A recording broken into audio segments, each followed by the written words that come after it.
Afternoon. Welcome to the first episode of TalkTime with your host, Mr. Fields. Now, this is a bit of a class conversation. You guys know that I love to hear from you, to get those thoughts of yours, and I was trying to figure out a way to do this. So here I am recording.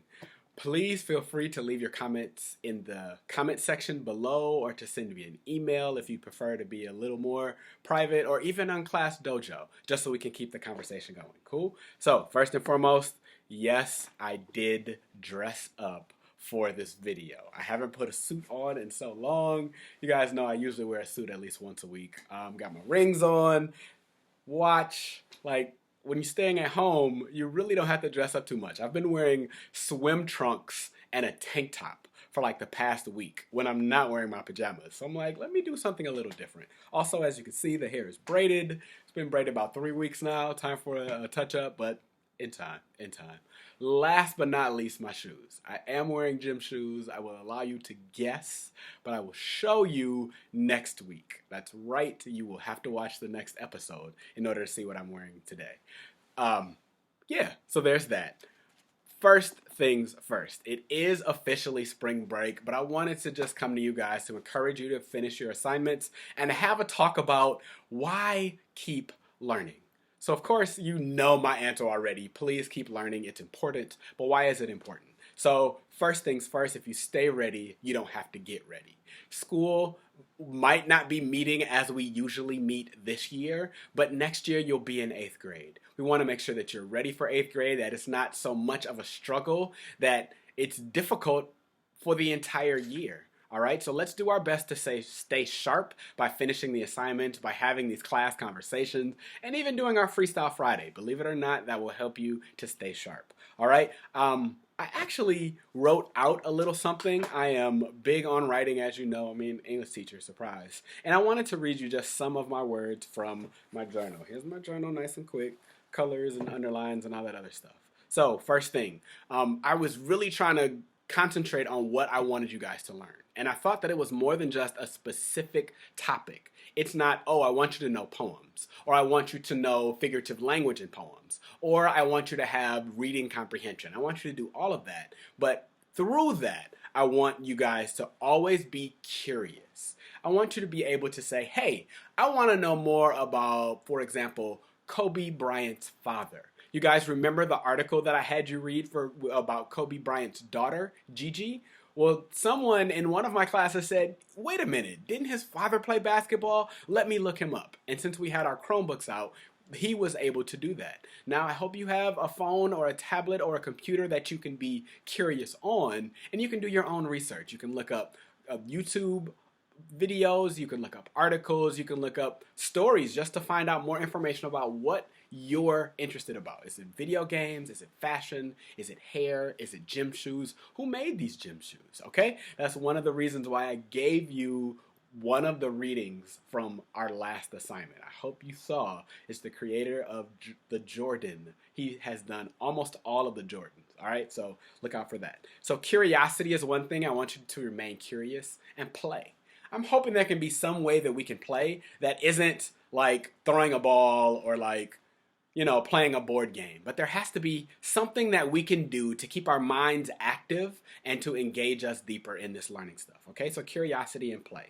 Playing with words looks like freestyling, then maybe even listening to your favorite song, and then trying to be a bit more creative when you freestyle the next time. More funny, more smart, more smooth even, while increasing your ability to tell the story. Like, okay, I did okay last time, but now I want to do it really well. All right, now, I'm going to read it's not even a paragraph, it's maybe 3 sentences about what I want you to get out of life, okay? First, we all want to get better. That is a fact, whether you believe it or not. We want to get better, all right?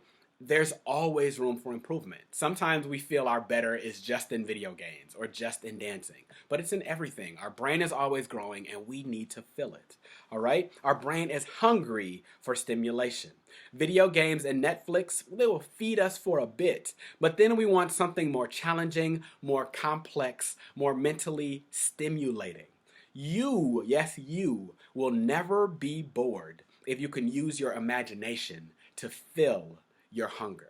Now, you guys know when you guys say you're bored in class, I always say it's because you're boring. So I want to challenge you to be creative. All right? Wonderful. Now, the next few things I want to talk about is why keep learning. So now, I wanted to bring up as you know, I am not so excited about the state of urban education. I feel there are things that our school could be doing better, that our world could be doing better. But a lot of times it's the government that's saying, oh, you need to do it in this way. And you only have this much money to do it, by the way. All right, so I'm hoping that there are ways that I can keep you guys engaged, learning a little bit of stuff. We definitely will not have the same amount of work, but we will have some things to do. All right, since we won't have the same amount of work in English class, I decided to sign up for some other classes myself. So I've so far signed up for 3 classes. 2 of them are poetry classes, big surprise. One of them is a Spanish class. And yes, we have homework. This is just a little bit about what we're learning. We're going over the colors, as you can see. This is my homework. I decided, okay, I want to write a bit of a paragraph. And then there were words that I didn't know, so I had to look them up. I underlined them so I could show my teacher. She also asked that I look up more words because the class is really for little kids, little itty bitty kids even. Her kids are 9 years old and younger. Her youngest kid is a toddler. So as we were going over as she said these words, I wrote them down. The other students didn't write them down. We're playing games, we're singing songs. There are other kids in the class, it's on Zoom. But I just wanted to show you this, that even I am still learning because I want to be able to have something to show for what I've been doing in all this time. Yeah, I've watched some Netflix series, I've even watched some TV, but I can't do that all day or my brain will explode. It will be sad. All right, so that's my Spanish homework and my Spanish work that I wanted to show you. Now I want to talk briefly about working conditions. You know what? Let's wait till next time for working conditions. But I want to remind you what working conditions are, or that they are a thing. So 2 questions. 1, what are they? 2, what book did we talk about working conditions in? All right, we'll talk about that next week. Lastly, I want to share a poem and a song. This poem is from my poetry class, and actually it tells about my very last day at school. So you guys came on the 12th, then we had a staff meeting on the 13th, and then on the 24th, that next Tuesday, a week from that next Tuesday, was the last day for us to come in and get some things before they closed the building down for good. So this is my experience of being in my house all that time and then going back out to work. I'm reading this because I want to remind you that poetry doesn't have to rhyme. It's just a story.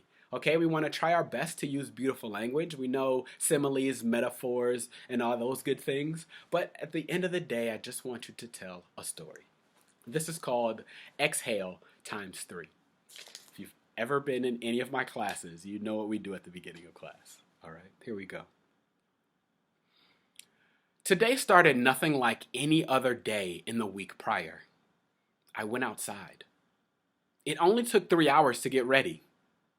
Sleep hit around 4 a.m., and in the absence of a rush, I let my alarm call off of work without so much as a text.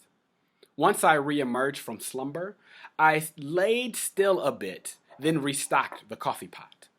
Beard trimmer, nose clipping, and body lotion after shower later, and it was time for closet door. Grabbed unironables, belt, jeans, and gym shoes, then reconsidered sleeping more. What did I need to pick up from work anyway? And where would I even put it?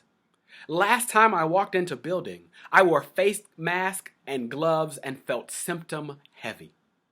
I stacked desks, swept and blasted music through headset, thinking I could entertain myself through what seemed impossible. Online lesson plans only got done once principal sat open her checklist when I attempted to leave the first time. Who knew 12 days later would feel like a lifetime away? I put door decoration up, expecting to see students come Monday, or by the latest April, but that Friday ended up extra 13-y.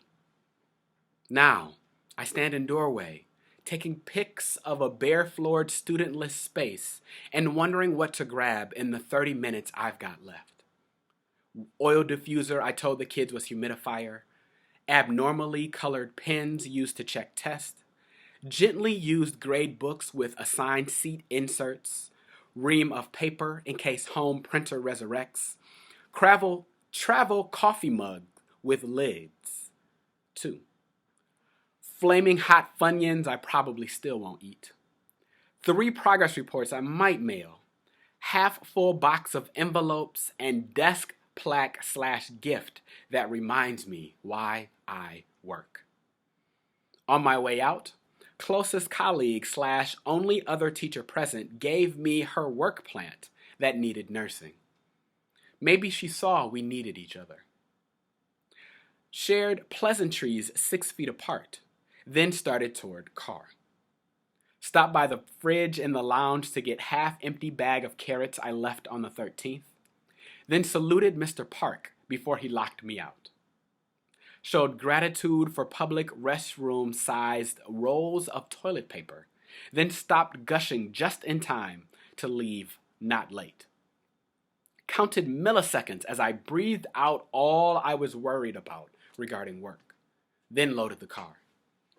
Sat still in driver's seat for longer than an unlonely heart would, then turned on the car and left for good. Wondered why it took so long to leave home, and if I arrived earlier, what I would have spent minutes on. I swung by convenience store, stones thrown away. I would usually walk, but not today. Grateful to have with me my freshly washed reusable mug, number 3, and a taste for chai tea. Almost melted when told my mug was no longer welcome. Unable to trust me, smiling extra cream needing guy from up the street. And since when did I start untrusting thee?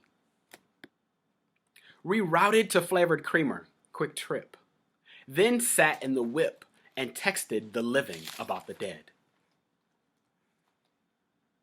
Fake people watching abhors me.